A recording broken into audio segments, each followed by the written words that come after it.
Hi guys, आजको यस भिडियोमा म तपाईहरुलाई व्यवसाय कसरी सुरु गर्ने भन्ने बारेमा एकदम डिटेल रूपमा जानकारी दिँदैछु। कुन ठाउँबाट सुरु गर्दा बेस्ट हुन्छ, कस्तो ठाउँमा चल्न सक्छ व्यवसाय, कति जति लागतमा सुरु गर्न सकिन्छ र त्यो व्यवसाय कसरी रन गर्न सकिन्छ, सम्पूर्ण कुराको बारेमा एकदम डिटेल रूपमा जान्न चाहनुहुन्छ भने प्रस्तुत भिडियोलाई सुरुदेखि लिएर अन्तिमसम्म हेर्न सक्नुहुन्छ। सानो लगानी गरेर कुनै व्यवसाय सुरु गरियो आज केही वर्षभित्र करोडको टर्नओभर गर्न सफल बन्यो भने त्यो भन्दा खुसीको र त्यो भन्दा अद्भुत पल कुनै पनि बन्न सक्दैन। कुनै व्यक्तिले सानो लगानीदेखि आज सुरु गरेर व्यवसाय केही वर्षभित्र करोडको टर्नओभर गर्न सफल बन्यो भने उक्त व्यक्तिले त्यो जुन करोडको टर्नओभर गरुन्जेलसम्मको अवस्था हुन्छ त्यो बीचमा विभिन्न खालका योजनाहरू बनाएको हुन्छ, कडा मेहनत गरेको हुन्छ, प्यासन्स राखेको हुन्छ, अप्ठ्यारो अवस्थाको सामना गरेको हुन्छ, समस्याको समाधानहरू निकालेको हुन्छ, लगायत अन्य विविध कुराहरू गरेको हुन्छ जसले चाहिँ व्यवसायलाई पोजिटिभतिर धकेल्न सफल हुन्छ। र तपाईँ पनि सोही अनुसार कुनै व्यवसायमा सफलता प्राप्त गर्न सक्नुहुन्छ, गर्न चाहनुहुन्छ, अथवा आजदेखि तपाईँले सानो लगानीमा कुनै व्यवसाय सुरु गर्ने सोच बनाउनु भयो, केही वर्षभित्र तपाईँ करोडको टर्नओभर गर्न चाहनुहुन्छ भने तपाईँ आफू स्वयंले पनि जुन व्यवसाय सुरु गर्न लाग्दै हुनुहुन्छ उक्त व्यवसाय सम्बन्धी डिटेल रूपमा जानकारी लिनु अति आवश्यक छ। आफूले जुन व्यवसाय सुरु गर्न लागिरहेछ त्यसमा कति नाफा छ, कति घाटा छ, आउन सक्ने सम्भावित समस्या वा चुनौतीहरू के हुन्, लगायत अन्य विविध कुरा त्यो व्यवसाय सम्बन्धी जति पनि जानकारी चाहिन्छ सम्पूर्णलाई रिसर्च गरेर त्यसको बारेमा डिटेल रूपमा जानेर योजनाहरू बनाएर कडा मेहनतका साथ लागि परेर मेहनत गरेर त्यस्तै अप्ठ्यारो अवस्थाको सामना गर्न सक्षम बनेर समस्याका समाधानहरू निकालेर लगायत अन्य विविध कुरामा आफू पर्फेक्ट बनेर जब सुरु गर्नुहुन्छ पक्कै पनि तपाईँ पनि सफल बन्न सक्नुहुन्छ र केही वर्षभित्र करोडको टर्नओभर गर्न सक्नुहुन्छ। यस भिडियोमा म तपाईहरुलाई व्यवसाय कसरी सुरु गर्ने, एकदम सक्सेस हुनको लागि आवश्यक पर्ने ज्ञानहरू के हुन्, विशेष गरेर 5 वटालाई नम्बर वाइज रूपमा व्याख्या गर्दैछु। सर्वप्रथम तपाईँ मेरो युट्युब च्यानलमा नयाँ हो, पहिलोचोटि आज मेरो भिडियो हेर्दै हुनुहुन्छ र अहिलेसम्म च्यानललाई सब्स्क्राइब गर्नुभएको छैन भने कृपया च्यानललाई सब्स्क्राइब गरिदिनु होला, सँगै रहेको बेल आइकनलाई क्लिक गर्न नभुल्नु होला ताकि भविष्यमा यो भन्दा राम्रो अन्य भिडियो मैले अपलोड गर्ने बित्तिकै तुरुन्त तपाईकोमा नोटिफिकेसन रूपमा आइपुगोस्। लागौं विषयवस्तुतर्फ। व्यवसाय कसरी सुरु गर्ने भन्ने बारेमा जान्नुभन्दा पहिला एक्चुअलमा व्यवसाय भनेको के हो भन्ने बारे जान्नु अति आवश्यक छ। विभिन्न समय कालखण्डमा विभिन्न अर्थशास्त्रीहरूले व्यवसाय वा बिजनेसलाई अलग अलग तरिकाले व्याख्या गरेको अथवा परिभाषित गरेको हामी देख्न पाउँछौँ। तर आजको यस भिडियोमा म बुझाउनका लागि केही सहज होस् र तपाईहरुलाई बुझ्नका लागि केही सहज होस् भन्नका लागि एकदम सठिक रूपमा व्यवसाय भनेको के हो वा बिजनेस भनेको के हो भन्ने बारेमा जानकारी दिन्छु। तपाईको समस्याको समाधान वा इच्छाको पूर्ति पैसा वा जिन्सी लिएर कसैले गरिदिन्छ भने द्याट इज बिजनेस, अथवा पैसा लिएर गरिने हरेक क्रियाकलाप व्यवसाय हो। तपाईले आफ्नो आसपास रहेका विभिन्न व्यवसायीहरूलाई तपाईँ देख्न सक्नुहुन्छ, ज्वेलरी सम्बन्धी व्यवसाय तपाईँ हेर्न सक्नुहुन्छ, इलेक्ट्रोनिक आइटम रिपेयरिङ सम्बन्धीको पसललाई तपाईँ देख्न सक्नुहुन्छ, विभिन्न किसिमका बाइकहरू, कारहरू लगायत बिक्री गर्ने, सर्भिसिङ गर्नेहरूलाई हेर्न सक्नुहुन्छ, शैक्षिक संस्थाहरूलाई हेर्न सक्नुहुन्छ।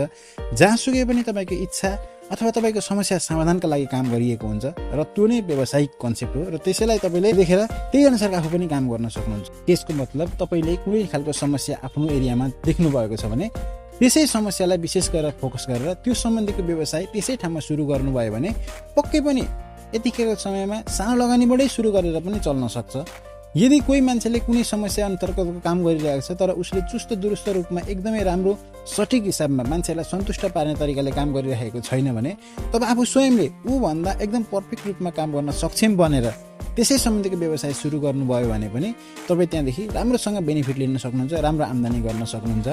र आजको यस भिडियोमा एकदमै राम्रोसँग चल्ने खालको व्यवसाय कसरी सुरु गर्ने भन्ने विषयमा सबैभन्दा पहिलो नम्बरमा तपाईँ जुन ठाउँमा बसोबास गर्नुहुन्छ त्यो ठाउँमा कस्तो कस्तो खालको समस्या छ त्यो समस्या विशेष गरेर तपाईले पहिले आउनुहोस्, नोट गर्नुहोस्। वास्तवमा समस्या नै बिजनेस आइडिया हो। जुन समस्या जहाँनिर समस्या छ त्यहाँनिर त्यो समस्याका समाधानका लागि तपाईले काम गर्न थाल्नुभयो भने त्यो नै तपाईको लागि ठुलो व्यवसाय बन्न सक्छ। कुनै गाउँमा पानीको अभाव छ भने त्यहाँ पानीको व्यवसाय गर्न सक्नुहुन्छ। त्यहाँ लत्ता कपडा खासै पाइँदैन किन्न भने त्यहाँ लत्ता कपडाको व्यवसाय गर्न थाल्न सक्नुहुन्छ। धेरै जस्तो मान्छेहरू देख्न सकिन्छ पानीको अभाव यो ठाउँ भन्दा त्यो ठाउँ छोडेर जाने, धेरै जस्तो सुविधा पाइएन यहाँनिर भनेर गाउँलाई छोडेर सहरतिर जाने, त्यो खालको प्रवृत्ति बढ्दै गएको छ। त्यो भनेको नर्मल बिजनेस कन्सेप्ट नभइकन त्यो जब गर्ने अथवा सानो खालको 10 to 5 को काम गर्ने खालको मान्छेको कन्सेप्ट हो।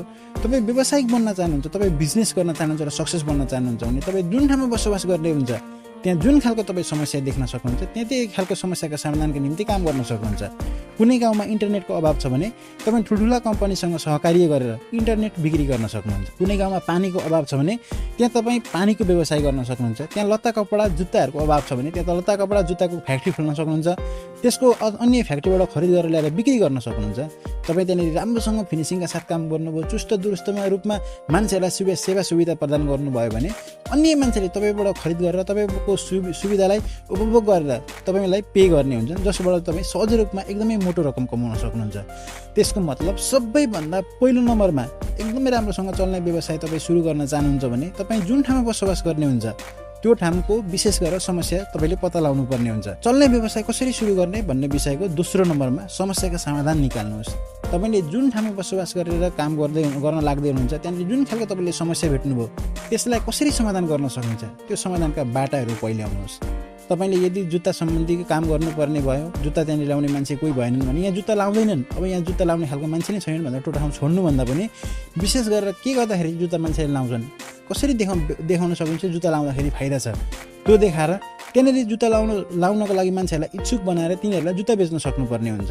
त्यस्तै त्यहाँनिर पानीको अभाव छ भने तपाईँले स्वच्छ पानी कसरी हुनसक्छ त्यसलाई विशेष गरेर खोजी गरेर त्यो समस्याको समाधान निकालेर त्यही समाधान अनुसारको काम गरेर तपाईँ व्यवसाय गर्न सक्नुहुन्छ। तपाईँको एरियामा समस्या छ जुन खालको त्यो समस्याको समाधानका निम्ति तपाईँले के गर्न सक्नुहुन्छ त्यो समाधानलाई एकदम चुस्त दुरुस्त रूपमा गर्न सक्षम बनाएर त्यसलाई व्यावसायिक बनाउनु भयो तपाईँले भने त्यहाँनिर तपाईँले व्यवसाय गर्न सक्नुहुन्छ। कुनै ठाउँमा सेवा सुविधा छैन, त्यो ठाउँबाट सरेर बाहिर जान्छु भनेर कोही मान्छे हिँड्छ भने उसले प्रगति गर्न सक्दैन, तर त्यसै ठाउँमा व्यावसायिक गरेर त्यसै ठाउँमा व्यवसायिक गर्छ बनाउँछ भने अन्य मान्छेलाई पनि बसेर सरेर जानलाई रोक्न सक्छ र आफू स्वयंले त्यहाँनिर आफ्नो राज गर्न सक्छ, व्यवसाय गर्न सक्छ। तसर्थ तपाईँ जुन खालको समस्या देख्नुहुन्छ त्यसको समाधान तत्काल रूपमा निकाल्नुहोस् र त्यसलाई मनन गर्नुहोस्। त्यसलाई हामी कसरी एकदम चुस्त दुरुस्त रूपमा सानो कस्टिङमा सानो लगानीमा त्यो सुविधाहरू प्रदान गर्न सक्छौँ मान्छेलाई त्यो खोजी गर्नुहोस् र त्यसको बारेमा रिसर्च गरेर आफू पर्फेक्ट बनेर त्यो खालको व्यवसाय सुरु गर्नुहोस्।